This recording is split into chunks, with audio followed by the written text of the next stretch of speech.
Welcome to episode 75 of OTD, your daily dose of soccer history by 17 Laws Guy.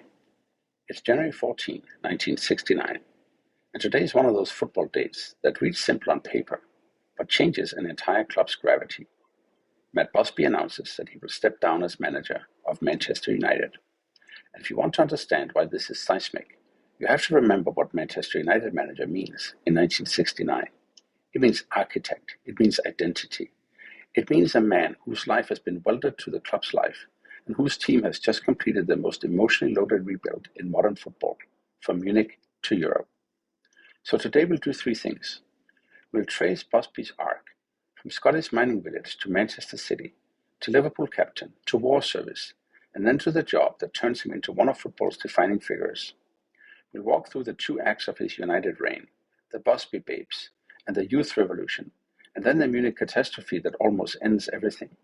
And then we'll land on January 1969, why he steps away, why his success is set up to fail, and why United spent years in wilderness until the next institutional manager, Alex Ferguson, finally builds a new long cycle. We start in Orbiston, near Bells Hill, a two-room mining cottage in Lanarkshire. His father is killed in the First World War at Arras. Busby is 8. He grows up Catholic, faith as structure, discipline, community, and these details matter later when we talk about how he leads people. As a player, Busby is not the mythic superstar, but he is elite. He becomes a Manchester City player in the 1920s, a smart halfback admired for passing range. And in 1934, he wins the FA Cup with City at Wembley, in a final that, with hindsight, almost feels scripted, the young City player who will later define the rival in red. Then he's sold to Liverpool in 1936 and he becomes their captain. And that Liverpool chapter gives us one of the most delicious football history linkages of the 20th century. In 1939, a young Bob Paisley arrives at Anfield. Busby is the club captain.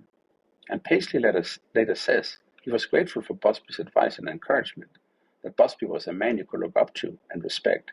Think about that, Busby and Paisley. Later they're two great dynastic builders of English football, connected first not as enemies, but as captain and young newcomer, friends before they become symbols. Then war comes. Busby joins up, serving with the King's Liverpool Regiment and spending much of the war as football coach in the Army's Physical Training Corps. A football life interrupted, but also a leadership apprenticeship in discipline, training culture, and the management of men. And when the war ends, English football doesn't simply resume, it resets. In October 1945, Manchester United appoint Matt Busby as manager, and here's the key structural detail. He demands, and gets, an unprecedented level of control over team selection, training, and transfers. This is not just a hiring, it's a governance change. It's the manager moving from team picker to club architect, and the club he inherits has history, but not recent greatness. Yes, there was Ernest Mangnall, the pre-war builder who won United's first league titles and first FA Cup in the early 1900s. But by the mid-1940s, United have not won the league since 1911. Busby's first years are about reconstruction, and very quickly, the club is competitive again, league runners-up, then a cup win. In 1948, United win the FA Cup, the club's first major trophy since 1911. In 1952, they win the league, ending that 41-year league title drought. But Busby's real revolution is not a single trophy, it's the pipeline. He believes the club should build players, not just buy them. So when the FA Youth Cup is launched in 1952, United treat it like a serious competition, because Busby's youth policy is not a slogan, it's the strategy. And the results are outrageous.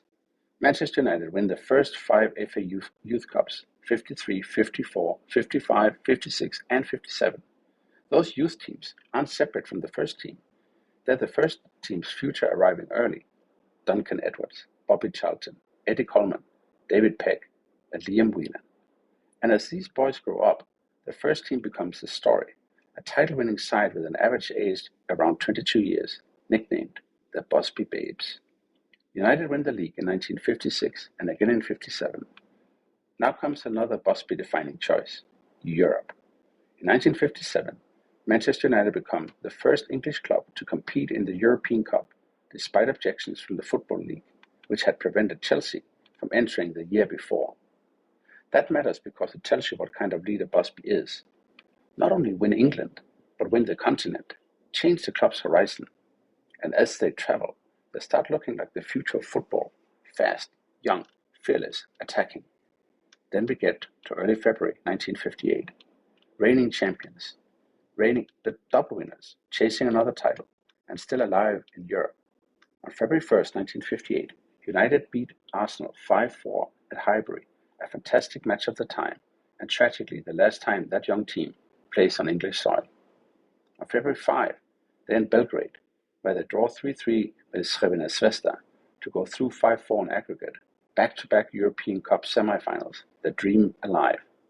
But then the next day, on February 6, on their journey home, the plane stops in Munich and crashes. The crash kills 23 people, including 8 United players. Busby is gravely injured. He's given the last rites twice. This detail matters, not for melodrama, but for reality. Busby isn't just shocked, he's nearly gone. And when he survives, the job changes, because the man who built a youth team now has to bury a youth team. United carry on in the short term through Jimmy Murphy, the assistant who becomes the stabilizer when everything is broken. But the deeper rebuild is Busby's. And the point is not that he simply returns. The point is that he returns with the same core belief. The club is a system, not just a set of names. And in the early 1960s, United are not consistently strong in the league. There is volatility, but the shape of the new team emerges. Dennis Law arrives, Paddy Crerand arrives, and George Best rises. In 1963, United win the FA Cup, and then the league titles return, 65 and 67. And in 68, the story completes itself. Manchester United win the European Cup, United 4, Benfica 1, after extra time, the first English club to be champions of Europe. It is not just a trophy. It's the emotional fulfillment of the thing that Munich stole, the sense that this club was built to conquer Europe.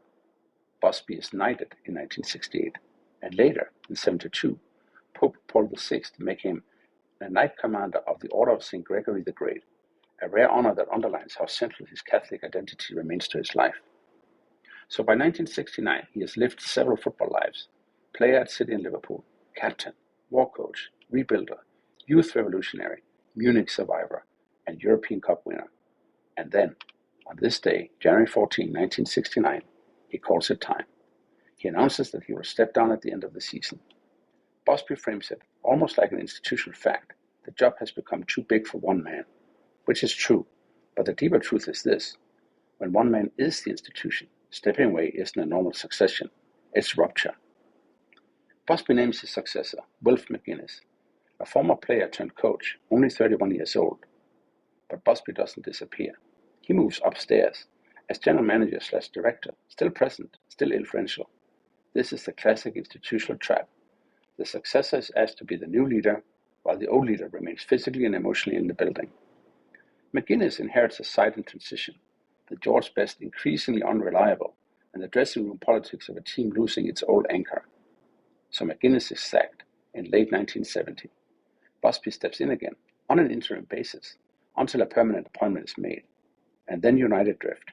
Frank O'Farrell, Tommy Docherty, relegation in 74, promotion in 75. For years, Manchester United remain a big, famous, full of expectation club, but not consistently elite. This is what happens when a club is designed around an all-powerful builder.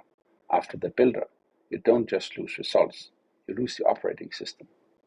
It takes until Alex Ferguson in the late 1980s, early 1990s, another institutional manager, another long-cycle builder, for United to become United at the very top again. And it is one of football's recurring lessons. Greatness created by a single human is harder to succeed than greatness created by a stable structure. Busby's genius is that he was the structure. His club needed decades to learn how to be a structure without him. So what should we take away from January 14, 1969? The usual 3 points. First, Busby is not just a great manager, he's a governance revolution. The moment the manager becomes an architect with real control and the club becomes a youth-producing institution rather than a buyer of solution. Second, the Munich story isn't only tragedy, it's the most demanding rebuild in club football history, completed by the European Cup in 1968. The point is not romance. The point is resilience at organizational scale, driven by one exhausted human who refuses to let the club die. Third, succession is harder than winning. When a manager becomes an institution, the club doesn't just need a new coach, it needs a new center of gravity. United didn't find that again until Ferguson, and then experienced a repeat of the void, post-Sir Alex, all the way to today. On this day in 1969, Matt Busby didn't just announce a retirement. He forced English football, and us, to watch the club struggle without him at the helm, and until they finally found his successor, another Scotsman. That's all for episode 75 of OTD, Busby Steps Away, on January 14, 1969. If you have family stories about the Babes, about Munich, about the 1968 European Cup, or about what United felt in the years after Busby, email me at otd@17lawsky.com. Tips and corrections are always welcome. Please rate the show 5 stars, subscribe, and tell a friend. Daily Soccer History Podcast. Don't climb the charts on their own. Tomorrow on episode 76, we go to 1958.